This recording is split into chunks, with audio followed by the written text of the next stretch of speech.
Bonjour, c'est Marianne de Kamala Yoga. En ce moment, j'ai beaucoup de choix à faire dans ma vie, beaucoup d'actions à poser parce que je suis en train de prendre un tournant. Et je me rends compte en regardant en arrière que ça n'a pas toujours été facile pour moi de faire des choix. Je suis vraiment en gratitude d'y arriver maintenant et je voudrais partager avec toi un petit truc tout simple pour t'aider si tu fais partie des personnes pour qui c'est très compliqué de faire des choix.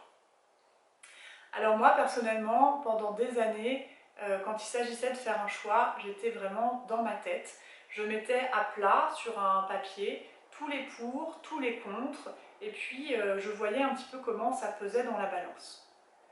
Le problème avec cette technique, c'est que le mental, il peut argumenter dans toutes les directions. Et il peut aussi changer de point de vue. Donc, ce qui un jour me paraissait être la bonne solution, le lendemain, avec une autre façon de voir, peut-être parce que j'avais parlé entre-temps avec un ami qui m'avait donné un autre point de vue, peut-être parce qu'entre-temps je m'étais reposée et que je voyais les choses différemment, tout d'un coup, ce qui m'avait paru être évident la veille était complètement différent le lendemain.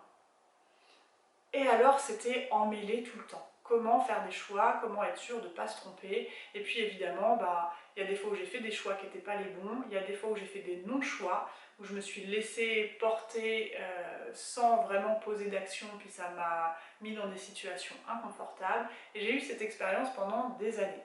Peut-être tu te reconnaîtras là-dedans. Qu'est-ce qui fait que c'est facile pour moi maintenant de faire des choix?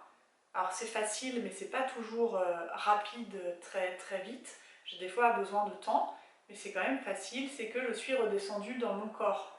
Je fais plus mes choix à partir de mon mental, mais à partir de mes ressentis. Voilà, parce que le corps, lui, il ne ment pas. Il n'a pas 15 000 argumentaires. Sa seule façon de communiquer, c'est des ressentis. Et les ressentis, ils sont très clairs. Voilà. Si j'ai mal au ventre, c'est sûrement que c'est pas un choix qui me plaît. Donc par exemple, je vais expliquer concrètement comment je fais et pourquoi des fois ça prend du temps. Si je suis face à une situation qui me pose question, des fois je sens tout de suite dans mon corps que ce qui est juste pour moi c'est de poser telle action ou de dire telle chose. Très bien, dans ce cas-là je le fais. Et des fois ça va trop vite, je sais pas, je comprends pas ce qui se passe en moi, bon alors je laisse passer et je reviens sur l'événement un petit peu après. Mais alors qu'est-ce qui s'est passé et quel choix je dois faire? Et je vais voir avec chaque option qu'est-ce que je ressens dans mon corps. Si je ressens un élan, si je ressens une excitation, si j'ai un sourire sur le visage, et ben alors c'est que c'est un choix qui est positif pour moi, qui est adapté pour ma situation. Et si je suis dans la fermeture, si j'ai une boule au ventre, si tout simplement ça s'agite dans mon cerveau, des fois il n'y a pas vraiment de sensation corporelle, mais il y a le mental qui se met en route, alors c'est que non, c'est pas ça. Il n'y a pas un élan qui va vers ça, donc je ne suis pas cette option, je ne fais pas ce choix-là.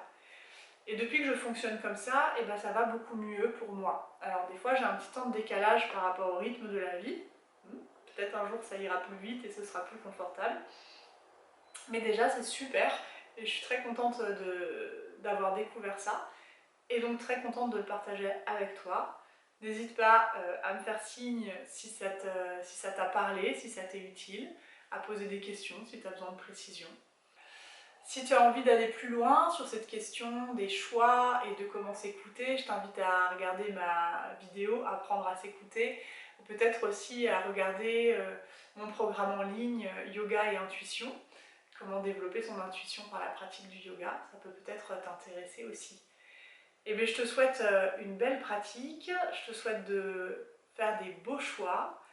Je pense qu'il n'y a jamais vraiment de bons choix, enfin de mauvais choix plutôt, puisque même les choix qui nous mènent à des expériences difficiles nous apprennent des choses, donc il n'y a pas vraiment de mauvais choix, mais il y a des choix qui sont plus faciles, qui nous amènent plus vite là où on veut, donc je te souhaite d'en faire l'expérience.